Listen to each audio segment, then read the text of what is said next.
कर रहा था, जम्मू कश्मीर हर एक को मालूम है कि एक प्रिंसली स्टेट थी और लास्ट रूलर जो था इसका वो था महाराजा हरि सिंह। और महाराजा हरि सिंह जब हिंदुस्तान आजाद हो गया तो बहुत बहुत सारी रियासतें हिंदुस्तान में जो मुंसलिक हो गई, जिन्होंने एक्सेशन किया बहुत सारी रियासतों ने। लेकिन महाराजा हरि सिंह कुछ वजूहात की बिना पर नहीं चाहता था कि जम्मू कश्मीर का किसी भी क्योंकि बाय दैट टाइम पाकिस्तान भी बना था, पाकिस्तान के साथ या हिंदुस्तान के साथ किसी भी मुल्क के साथ एक्सेशन ना हो। उसके उस कुछ वजूहात बता रहे थे, एक ये कि एक मुस्लिम मेजोरिटेरियन स्टेट है, और दूसरा जोग्राफिकल कुछ कंडीशन है कि जिसकी वजह से वो नहीं चाहता था कि इसको किसी भी कंट्री के साथ मिलाया जाए। तो हमें आजाद रहने में ही उसको ठीक लगता। तो अभी वो पक्का फैसला भी नहीं कर पाया था कि अल्टीमेटली करना क्या है। तो in the mean time Pakistan की तरफ से इन्वेड हो, जब पाकिस्तान की तरफ से इन्वेड हो गया तो इन्वेजन करते करते पाकिस्तानी श्रीनगर तक पहुंच गए। और तब महाराजा हरि सिंह मजबूर हो गया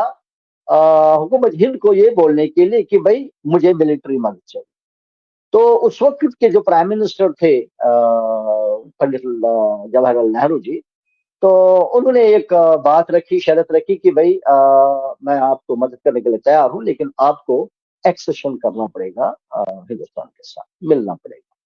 तो ये एक रीजन बन गया उस वक्त महाराजा हरि सिंह को हिंदुस्तान के साथ एक्सेशन करने का, मिलाने का। तो जैसे आपने शुरुआत में कहा कि हिंदुस्तान को कश्मीर के साथ, कश्मीर के साथ हिंदुस्तान को मिलाने में कोई दो अब राय है नहीं, ना कोई शक है, क्योंकि एक्सेशन उस वक्त हो चुकी थी। अब उसके बाद कुछ शरत वरत जो भी होंगे वो दूसरी तीसरी बात होगी, लेकिन एक्सेशन बुनियादी महाराजा हरि सिंह ने की, और उसके बाद और कुछ कंडीशंस भी डिस्कस किए गए ताकि एक्सेशन को स्ट्रेंथन किया जाए। उस कंडीशन में 370 भी आ गई। 370 के तहत भाई कुछ इकोनॉमी हासिल हुई, status, special status Jammu Kashmir को हासिल हुआ कि भाई हिंदुस्तान की पार्लियामेंट की तरफ से कोई भी डायरेक्टली कानून लागू नहीं होगा जब तक उसकी लोकल जो असेंबली है वो इसको अप्रूव ना करे, कंकर ना करे, या इसका अपना एजेंडा रहा, कॉन्स्टिट्यूशन रहा। तो इसके साथ साथ 1927 में कश्मीरी पंडितों और डोगरा, जम्मू के डोगरों ने 1927 में महाराजा हरि सिंह के टाइम में एक तहरीक चलाई कि भाई हमारे को बाहर से यहाँ लोग बसने नहीं चाहिए, हमारे लैंड्स का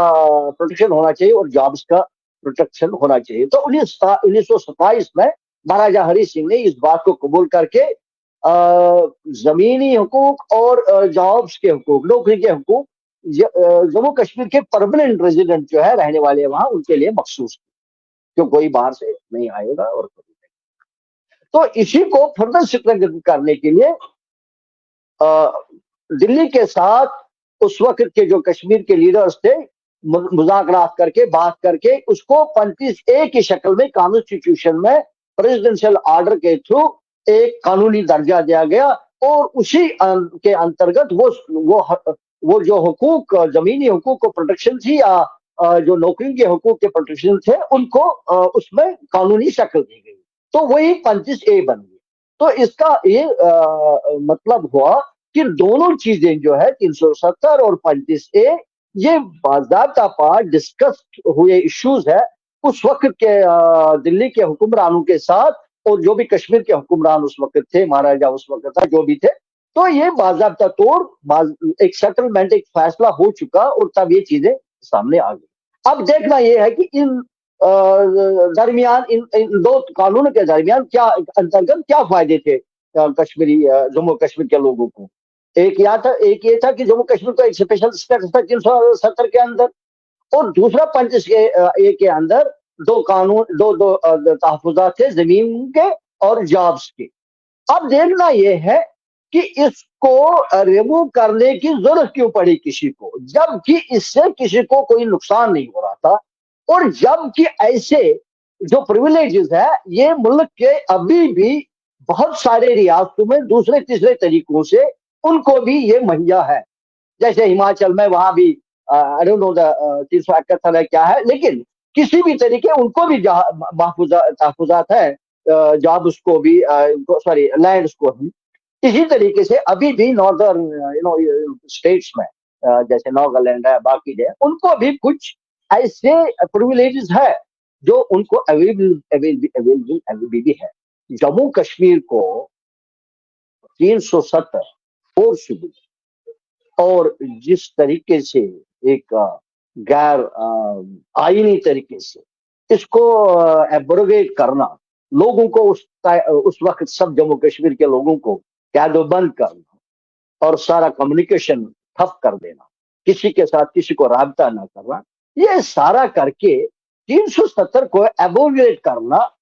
اس کا کوئی مطلب نہیں نظر آ رہا ہے ایکسپٹنگ کہ کوئی سیاسی پارٹی اس کو اٹھا کے یہ سیاسی فائدہ حاصل کرنا چاہتی تھی کہ ہم نے جی دیکھیے جی ہم نے ایسا کچھ کیا۔ اب دیکھنا یہ ہے کہ اس کو کرنے سے جموں کشمیر کے لوگوں کو کیوں دکھی کر دیا گیا، کیوں ان کو ڈسکرمنیٹ کیا گیا، ان کے ساتھ کیوں سٹپ مدرلی ٹریٹمنٹ کیا گیا، جبکہ چاہیے تھا کہ کشمیر کے لوگ، جموں کشمیر کے لوگ حالات کی وجہ سے ویسے بھی حالاتوں کے شکار تھے 20-30 سال سے، ان کو چاہیے تھا ان کو ان کے معاملات کو، ان کے زخموں کو مرہم کیا جائے، ان کے معاملات کو ٹھیک طریقے سے دیکھا جائے، پیار محبت سے ان کے معاملے کو سلجھایا جائے۔ اوپر سے ان کے اوپر جو یہ جس طریقے سے وار کیا گیا، ان کو اور ایلیمینیٹ، ان کو اور ملک سے دور کیا اس لحاظ سے۔ اب اور دوسری بات ہے، حکومت یہ کہے کہ بھائی ہم نے قانونی طور سے یہ کیا، کاغذوں میں یہ لایا، انٹیگریٹ کر دیا، بٹ بنیادی چیز ہے جب تک ایک آدمی کو، ایک انسان کو آپ دل اور دماغ سے انٹیگریٹ نہیں کرو گے، کاغذوں میں کسی کی پراپرٹی کو، کوئی پراپرٹی کو رکھنے سے کیا مطلب، اور وہ بھی ہیومن پراپرٹی۔ جب تک آپ صحیح طور ایک انسان کا دل جیت نہیں سکو گے، ایک انسان کا دماغی طور اس کو تیار نہیں کرو گے، وہ کسی بھی چیز کے لیے تیار ہو، تب تک یہ بولنا کہ کاغذوں میں یہ ہم نے کر دیا، مجھے نہیں لگتا کہ یہ کوئی فیئر ڈیسیجن ہے۔ ہاں ٹھیک ہے، اگر 370 سے کسی کو کوئی آپتی تھی، کوئی ایشو تھا، کوئی مسئلہ تھا، جیسے یہ کہا گیا ابھی کہ بھئی وہاں حالات خراب تھے تو اس لیے 370 کو، یہ بات ماننے کی قابل نہیں ہے، کیونکہ 370 بی جے پی کے ایجنڈا میں رائٹ فرام بگننگ تھا، جہاں تک میری علمیت ہے، شاید 1950 ان کے یہ تھا کہ اس وقت شیما پرساد مکھرجی نے وہاں قربانی دی ہے، اور ان کے ذہن میں یہ تھا کہ ہم نے 370 کشمیر سے نکالنا ہی نکالنا ہے۔ اسی کا یہ کہنا آج، یہ پروپیگنڈا کرنا کہ بھئی ہم نے اس لیے نکالا کہ وہاں حالات خراب تھے، وہاں ملٹنسی تھی، وہاں سٹون پیلٹنگ تھی، جبکہ 1990 سے یہاں تک جو حالات خراب ہوئے اس کا 370 سے کوئی لینا دینا نہیں تھا، کیونکہ 370 90 سے پہلے بھی وہاں تھا، جب سے جی ایکسیشن ہوئی تب سے، تو اس کے بعد ہی 370 بھی لاگو ہو گیا، تو تب سے 90 تک ایسا کوئی مسئلہ پیدا نہیں ہوا۔ 90 سے جو حالات پیدا ہوئی اس کے ریزنز کچھ اور ہو سکتے تھے، لیکن 370 کو اس کے ساتھ ملانا، ایک سیاسی طور اس کو پروجیکٹ کرنا، اس سے لوگ صرف سیاسی فائدہ ہی اٹھا سکتے ہیں کسی کے قانون پر، جموں کشمیر کے قانون پر یہ ایک سیاسی فائدہ اٹھانے کی کوشش کی جا رہی ہے۔ نہیں تو مجھے بتائیے، جب اب بھی بہت سارے ریاستوں میں ایسے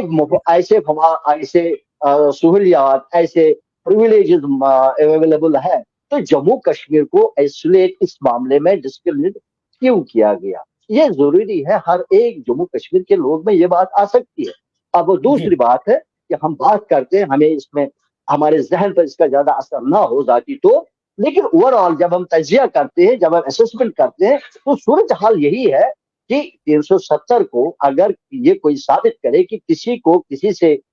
تکلیف ہوتی جی تھی، بولا جا سکتا ہے۔ اگر کوئی یہ کہے گا کہ جموں کشمیر ڈس انٹیگریٹ تھا، کیا اس کا یہ مطلب ہے کہ 47 سے آج تک جب سے ایکسیشن ہوا تب جموں کشمیر ہندوستان کے ساتھ نہیں تھا؟ ایک سوال پیدا ہوتا ہے، جب مہاراجا نے ایکسیشن کی تو وہ کیا تھا؟ جب آپ نے جی پھر قانون جو لگا دیا 370 کے ذریعے، جو وہاں کے جو فیسلٹیز آئی یا جس ایک کے درمیان وہ ہندوستان کی کانسٹیٹیوشن میں آ گئی، تو وہ کیا تھا؟ پھر وہ ریلیشن اگر ہندوستان اور यूनियन और जम्मू कश्मीर की नहीं थी तो फिर क्या थी? अब ये कह रहा कि 370 से उठाने से हमारा इंटीग्रेशन हो रहा, मुझे नहीं लगता, इससे लोग दूर ही हो गए, नजदीक नहीं आए। अब वो दूसरी बात है, आगे क्या होगा वो ऊपर वाला जानता है। क्या होगा आगे उसका अभी हम नहीं कह सकते हैं। जहां तक आप इसको सुप्रीम कोर्ट की तरफ से इस डिसीजन को सही मान्यता देने की बात है, वेल सुप्रीम कोर्ट ने उसको एक कानूनी तरीके से देखा कि हुकूमत हिंद ने, गवर्नमेंट ने, हिंदुस्तान के गवर्नमेंट ने एक फैसला ले लिया, यूनियन गवर्नमेंट ने एक फैसला ले लिया, उन्होंने लीगली उसको देख लिया और सही है, उन्होंने वो एक चीज देखी। लेकिन जी हमारा सवाल यही है, हमारा सवाल सुप्रीम कोर्ट से नहीं, हमारा सवाल गवर्नमेंट से, कि जब यही सहूलियात बाकी रियासतों में भी कहीं ना कहीं किसी और तरीके से मैसर है, अवेलेबल है, तो अगर आप वहां हाथ नहीं लगा सके तो फिर जम्मू कश्मीर के लोगों के साथ क्यों? Thank you. जी